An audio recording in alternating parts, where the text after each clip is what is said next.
all I know now.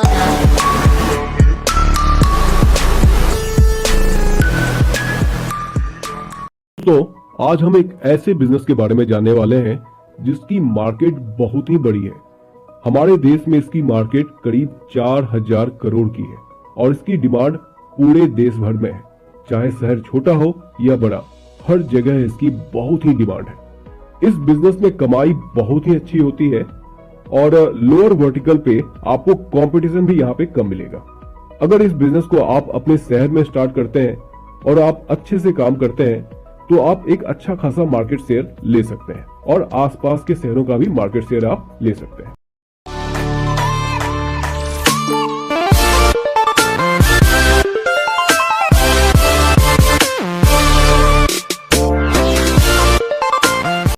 दोस्तों, आज हम पुट्टी मैन्युफैक्चरिंग बिजनेस की बात कर रहे हैं। वॉल पुट्टी बिजनेस का जो मार्केट है वह हमारे देश में करीब 4000 करोड़ का है और यह बिजनेस हर साल करीब 15 से 20% की दर से बढ़ता ही जा रहा है। अगर हम वॉल पुट्टी बिजनेस के मार्केट एनालिसिस करें तो इस 4000 करोड़ के बिजनेस में करीब 25% बिजनेस जेके व्हाइट सीमेंट और बिरला के पास है, यानी कि मोटा मोटा 900 से 1000 करोड़ का बिजनेस उनके पास है। और वहीं इसके बाद करीब 23% जो बिजनेस है वह सेकेंड लेवल की कंपनीज के पास है, यानी कि करीब 800 से 900 करोड़ का जो बिजनेस है वह मीडियम एमएसएमई कंपनियों के पास है। लेकिन अगर आप इस मार्केट को गौर से देखें तो करीब 2100 करोड़ का जो मार्केट है वह खाली है, यानी कि वहां पर नॉन ब्रांडेड कंपनी काम कर रही है। यही आपके लिए एक बहुत ही बड़ी अपॉर्चुनिटी है।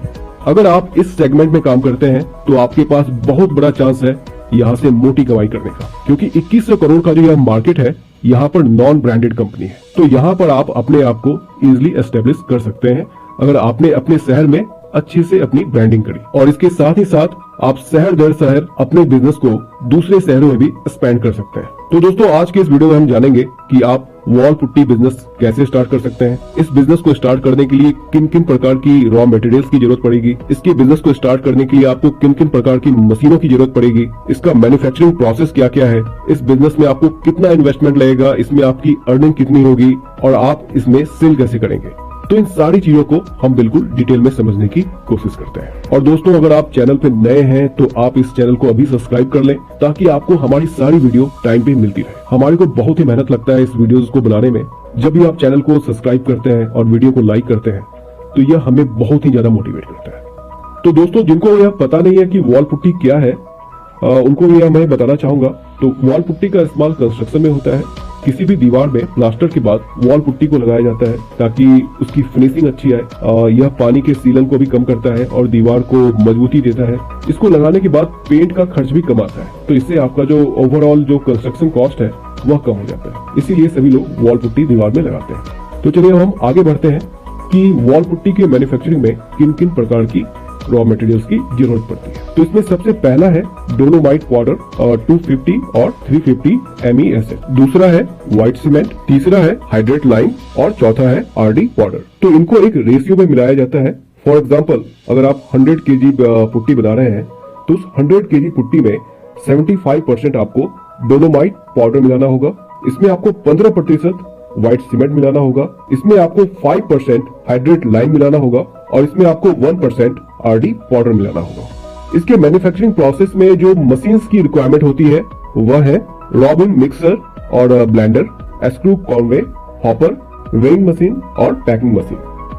अब इसके मैन्युफैक्चरिंग प्रोसेस की बात करें तो डोलोमाइट पाउडर को, व्हाइट सीमेंट को, हाइड्रेट लाइम को और RD पाउडर को ब्लेंडर मशीन के अंदर मिलाया जाता है। अच्छे से मिक्स हो जाने के बाद उसे हॉपर के जरिए निकाला जाता है और उसे पैकिंग करके आगे बेचा जाता है।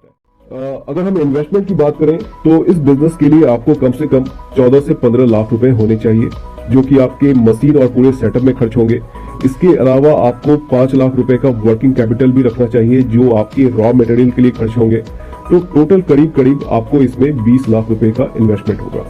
इसके अलावा आप इस बिजनेस को छोटे पैमाने पे कम से कम 300 स्क्वायर फीट के एरिया में स्टार्ट कर सकते हैं।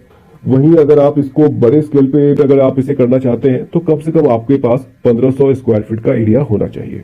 अगर हम इस बिजनेस में प्रॉफिट मार्जिन की बात करें तो एज ए मैन्युफैक्चरर आपकी जो प्रॉफिट मार्जिन होगी वह करीब 20 से 25% की होगी। वहीं रिटेलर की जो मार्जिन होती है वह करीब 30 से 35% की होती है। यह जो बिजनेस है यह बहुत ही स्केल वाला बिजनेस है, यानी कि इसमें जो आपका सेल होगा वह टनों में होगा, यानी कि आपकी जो कमाई होगी वह भी लाखों और करोड़ों में होगी। आगे चल के आप अपने प्रोडक्ट को और डाइवर्सिफाई कर सकते हैं, यानी कि आप प्रीमियम प्रोडक्ट भी ला सकते हैं, मिड रेंज के प्रोडक्ट भी ला सकते हैं, ताकि आप अलग अलग मार्केट में अलग अलग कस्टमर टाइप्स को टारगेट कर सकें। आप मार्केट में जितना अच्छा सेल्स नेटवर्क बनाएंगे आपकी कमाई यहाँ पर उतनी ही ज्यादा होगी, क्योंकि यहाँ पर सेल्स नेटवर्क बहुत ही ज्यादा मैटर करता है। दुकानदारों को दिया जाने वाला जो मार्जिन होता है वह बहुत ही मैटर करता है, तो आपको इसके सेल्स के लिए इन चीजों पर ध्यान रखना होगा। अगर हम इसकी सेल्स और मार्केटिंग की बात करें तो आपको सबसे पहले लोकली इसे स्टार्ट करना चाहिए, मतलब कि आप जिस शहर में हैं उस शहर में और उसके आसपास के शहरों को आपको टारगेट करना चाहिए, यानी कि वहां के सारे बिल्डर, सारे कॉन्ट्रैक्टर और सारे बिल्डिंग मटेरियल सप्लायर्स को आपको टारगेट करना है, उनको रीच करना है, उनको अपने प्रोडक्ट के बारे में बताना है, उनके पास आपको इनकी मार्केटिंग करनी है। और कम से कम आप 2 लोगों को हायर करें जो कंटिन्यूअस बेसिस पे इन सब के पास जाके मार्केटिंग करें। सबसे पहले आपको अपना एक सेल्स नेटवर्क बनाना है अपने शहर में और अपने आसपास के शहरों में। जब आपका यह सेल्स नेटवर्क बन जाएगा तब आपका माल बहुत ही आसानी से सेल होना शुरू हो जाएगा। आपको यह याद रखना है कि आपका कंपटीशन टॉप ब्रांड से नहीं है जिनका की मार्केट शेयर 25% है, ना ही आपका कंपटीशन सेकंड लेवल के ब्रांड से है जिनका की मार्केट शेयर 23% है। आपको बस अपने बचे हुए 52% मार्केट शेयर पे ध्यान देना है, जहां पर की छोटी छोटी कंपनियां हैं। वहां पर आपको अपना प्रोडक्ट प्लेस करना है, आपको अपने प्रोडक्ट की पैकेजिंग अच्छी रखनी होगी, आपको अच्छा मार्जिन देना होगा कॉन्ट्रैक्टर को, सेलर्स को, होलसेलर्स को, और इस तरह से आप अपना ब्रांड को वहां पे एस्टेब्लिश करें। एक ब्रांड को खड़ा होने में कम से कम 2 या 3 साल लग जाते हैं, तो अगर आप अच्छे से मेहनत करें तो आप लोकली अपना ब्रांड एस्टेब्लिश कर सकते हैं और धीरे धीरे आप इसको आसपास के शहरों में भी फैला सकते हैं। आई होप कि आपको यह बिजनेस समझ में आया होगा, आपको मेरी बातें समझ में आई होगी।